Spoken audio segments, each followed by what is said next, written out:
ఓటీటీలు వచ్చాక ఇప్పుడు సినిమాల ముచ్చట పూర్తిగా మారిపోయింది. పెద్ద సినిమాలైతే థియేటర్కి ఎప్పుడు వస్తాయా అని ఎదురు చూసే ఫ్యాన్స్ లాగే ఓటీటీకి ఎప్పుడు వస్తాయా అని వెయిట్ చేసేవారు కూడా పెరిగిపోతున్నారు. ఇంట్లో కూర్చొని తమకు నచ్చినట్లు తమకు నచ్చిన సమయంలో సినిమా చూడాలని కోరుకునేవారు ఎక్కువైపోతున్నారు. అందుకే భారీ బడ్జెట్ చిత్రాల ఓటీటీ రైట్స్ కూడా కోట్లకు అమ్ముడవుతున్నాయి. ఈ మధ్యకాలంలో సలార్ ఓటీటీ హక్కుల వార్తలు చాలా వచ్చాయి. ఫ్యాన్సీ రేట్కు నెట్ఫ్లిక్స్ ఖరీదు చేయటమైతే నిజమే. థియేటర్ల నుంచి తప్పుకున్నాక ప్రశాంత్ నీల్ యాక్షన్ థ్రిల్లర్ను డిజిటల్గా ఆడియన్స్ చూసుకోవచ్చు. అయితే ఇక్కడే చిన్న ట్విస్ట్ ఉంది. సలార్ బంపర్ హిట్ అయింది. అవలీలగా 500 కోట్ల మార్క్ దాటేసింది. ఇంకా కలెక్షన్లు గట్టిగానే వస్తున్నాయి. మరి ఇటువంటి స్థితిలో ఓటీటీ రిలీజ్ గురించి పుకార్లు వ్యాపించడం అంటే బాక్సాఫీస్ వద్ద దెబ్బే కదా.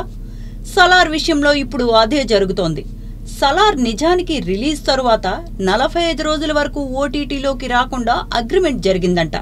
కానీ ఇప్పుడు కొందరు చెబుతోన్న దాని ప్రకారం జనవరి 12 నుంచి సలార్ సీజ్ ఫైర్ నెట్ఫ్లిక్స్లో అందుబాటులోకి వస్తోందట.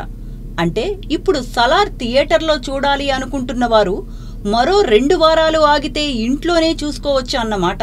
జనవరి 12న సలార్ ఓటీటీ రిలీజ్ ఉంటుందో లేదో కానీ గాసిప్స్ వినిపిస్తుండటం వల్ల కొంత డ్యామేజ్ అయితే తప్పదంటున్నారు క్రిటిక్స్. థియేటర్లో బలంగా వసూళ్లు చేస్తున్న మూవీ రేపో మాపో ఓటీటీలోకి వచ్చేస్తోందని జనం ఫీల్ అయితే ఇంట్లో నుంచి కాలు బయటకు పెట్టరని అంటున్నారు. దీనిపై సలార్ మేకర్స్ కొంత క్లారిటీ ఇస్తేనే బెటర్లా కనిపిస్తోంది. సలార్ ఇప్పుడిప్పుడే ఓటీటీలోకి రాదని తెలిస్తే సంక్రాంతి చిత్రాలు వచ్చేలోపు మరికొందరు ఫిల్మ్ లవర్స్ మల్టీప్లెక్స్లకు క్యూ కడతారు. లేదంటే జనవరి 12 కోసం వెయిట్ చేస్తూ సలార్ థియేట్రికల్ ఎక్స్పీరియన్స్ను లైట్ తీసుకోవచ్చు.